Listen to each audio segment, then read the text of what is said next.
All right, let's talk about this snake. My name's Greg, and you're watching How to Play Paintball. So for the Windy City Major here in 2024, like you can already see, there's the double snake. If you haven't seen the other video, I'm calling this the Snakerito because it's a Dorito snake. But we're going to talk about the snake side in this video, and specifically, I really think that the first punch is going to be coming from this side. I think the snake is going to be able to break things open, and then that allows other movement and other players to be able to go and do things. So, not saying that it's the most important, but I think on this layout from first impressions is that this is going to be the side that will do that first punch to be able to help and break things open to make moves and finish out the game. But that's why we go shoot each other, so that we're going to figure that out. So this Aztec, coming out to here, there are shots that come in to shoot you off the break, so I don't think that this is a guaranteed, you know, you can run and gun every single time. Obviously try to run and gun if you can, because you can shoot back at, this can shoot back at you. Remember that all of these lines, it's the same shots back, so you could even see if the person's kind of trying to dig out, you have that drop shot going into that Dorito as well. And then if they're really trying to go deep, maybe they try to overslide, you can shoot that gap into between the little wing and the little Dorito here to catch them there. This is not a shot that I would say, you know, stay here.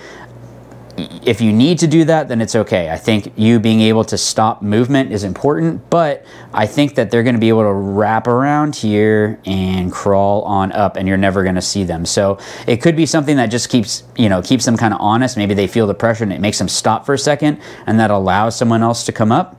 That could be an option, but I wouldn't say that this is this guy's job. Something that's good with this is the fact that, one, they can shoot at their mirror. You know, it's just a straight line through there.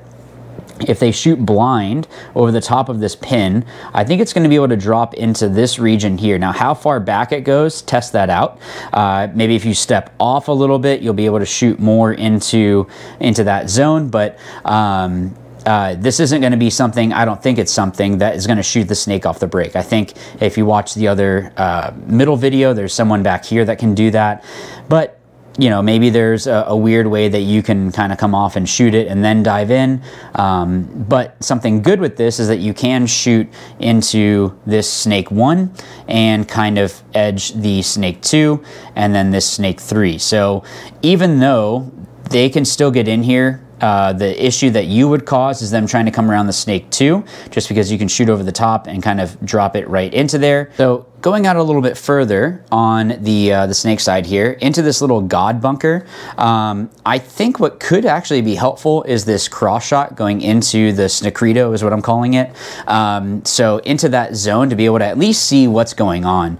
There's other bunkers that are going to be able to do a good job of cutting off this zone here, but I think the fact that this person can probably dive in and shoot across, if they are stopping, you're going to have eyes that way. You might actually make it there at the same time, but at least you'll know, did someone get in, and then are they already going into that structure, or, you know, is it something that maybe you can hold until someone pushes in? I don't know. We're going to have to play and see how that works out. Over the top, I think you're going to be able to get a drop shot into the can. So a lot of cross shots that just be careful of what it is that you're showing. Now, shooting down into the snake, this, depending on how the play is going and maybe who you're playing, because of the fact that you can shoot into this zone, I think is going to be super helpful. You can just sit there and just pound this, this opening right here and make it where it's very difficult for them to get into the snake. But other than that, this seems like more of a transition bunker than anything. I don't know that I would want to stay here the whole match, but you know, maybe there's someone in the snake and I need to help them that way. But you can also do that from this tower. On the outside, you can shoot down the wire and keep their other player in. You're not going to be able to stop them from making moves. That's something when you get out to this tower, you need to know that you are giving up these moves inside here, so you do not know exactly where they're going to be at. Once you wrap, though, if they're not in the snake already and you dove out here, you can shoot into this zone as well as into this zone. So you see these orange lines, those are coming from this back corner. So you're able to kind of slow down these movements this way, which is hopefully putting a chance for your snake player to get up into a good spot, and then they're able to cause some damage, and then you can kind of filter up or do what you need to. The inside shot though, they are able to shoot into the Dorito. I think we called this the Dorito 2 in the other video. So shooting on both sides, they can see that. How useful that's going to be, it is a cross shot, it's a drop shot, or cross field. So, it could be something that you throw out there periodically. I don't know. How much you would want to have that cross is yet to be determined. But when we actually get into the snake, now this is where things are going to get interesting, and you'll see why it is that I feel like the snake is going to be the first punch. This brick, you do have some decent shots, so one into the 50 giant wing here. And then some that you can pick up some players, on the inside, shooting into some different zones, and also if there's some players that are kind of sleeping heads up. But if you crawl up, your shots, some of them are almost the same. So it's going to be safer in here than having this opening. You're able to be a little bit more protected. You can just pop up just a little bit and shoot these same shots, or a lot of the same shots as you can from this snake 1. So just from a safety perspective, unless someone's shooting through this gap, staying here, I would say move into the snake 2.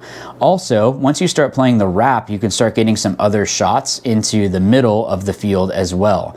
Where things start to get even better, as any time in the snake, is when you get closer. This is where it'll be interesting to see how people play it, because if you can see these red lines here, there's a lot of these red lines on the inside that you can drop into a lot of different bunkers, but you have a lot of the same shots on the outside as well, where you're able to wrap and shoot into them and have a better angle. But because I think what's going to be interesting is when you see players getting into this section here. So once you crawl into this 50 snake, the cake has a shot on the inside, so look at these yellow ones. I know it kind of gets jumbled, but there's a lot of the same shots. So being able to move around in here and get sneaky is going to be really, really good. And this is why I think that the snake is going to be the first punch. So they can come up into the 50 snake. If they get stopped, they still have shots on players. If they're able to keep going, you can see once they get to this brick here that they have a lot of shots, and they can play the outside and get even more shots. If for some reason someone's shooting over the top, but I don't know, it might be able to crawl around, going into their side, you're able to pick up on a couple players, and I think that the first punch is going to be coming from this snake side. How it all breaks down, we're going to have to see, but it's something that, tell me what you guys think. I mean, really, it's what it comes down to. I think it's going to be first punches from the snake, and then, from the middle or the snakrito, but it's why we go out and shoot at each other. So, again, thanks to ProEds for sponsoring this video. Make sure that you click the link down in the description down below. Tell me what you think in the comments down below of the snake side. Also, check out the other videos for the different sections. So, thanks as always, guys, and remember, watch, learn, win. Thanks.